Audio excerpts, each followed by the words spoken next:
soon as we let go of these attachments, it could be either thought patterns, physical attachments, spiritual attachments, any type of attachment that is holding you back from this breakthrough. The thing that I kept getting, I was like imagining was like, when people quit smoking and all of a sudden they gain weight because now they're eating to replace that feeling of, like, let's say if you're smoking because of anxiety. I got a crack in my camera. Well, smoking because of like anxiety, and because we're no longer smoking, the energy's got to go somewhere. So a lot of people pick up a lot of eating habits to the point they gain weight. So that creates a whole new lifestyle for them. That creates a whole different identity that they probably might have to detach from later on. So it's like, when we get rid of things that we are so used to holding on to for so long, we create an identity around it. Let's say instead of the smoking, we eat, running to food. Okay, so what emotion was it that you were running from?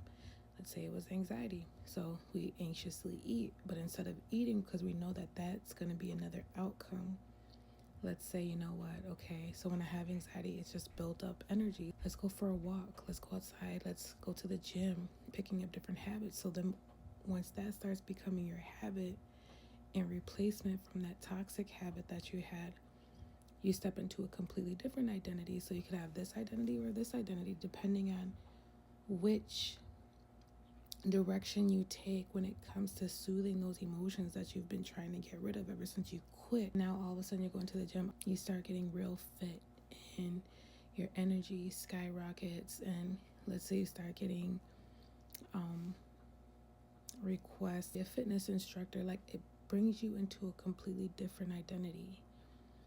And the reason why I'm saying that is because the reason why Spirit has been so heavy on us releasing these attachments that we know in our spirit that we are called to let go is because that is bringing us into the timeline that we are supposed to be in. I know it sounds little, but it creates this big, like, just like what I was saying, it creates a big outcome depending on what happens. So it's like that thing that is going to soothe you and light you up and make you feel good after the fact of you eliminating that toxic attachment, you replaced it with fitness. And all of a sudden, who knew that your destiny could lie in health and fitness? And you're doing it as a healing method for you, for like therapy for yourself. So whatever this therapy is going to be connected to your abundance, is what I'm getting.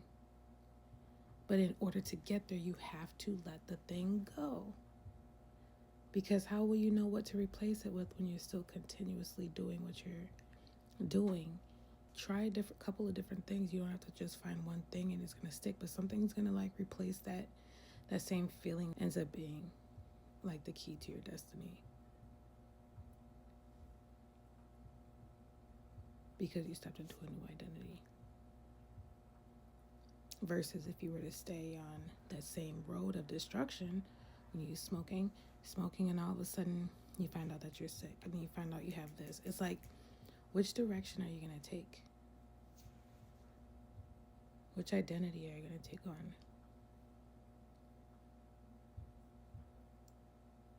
I hope that made sense.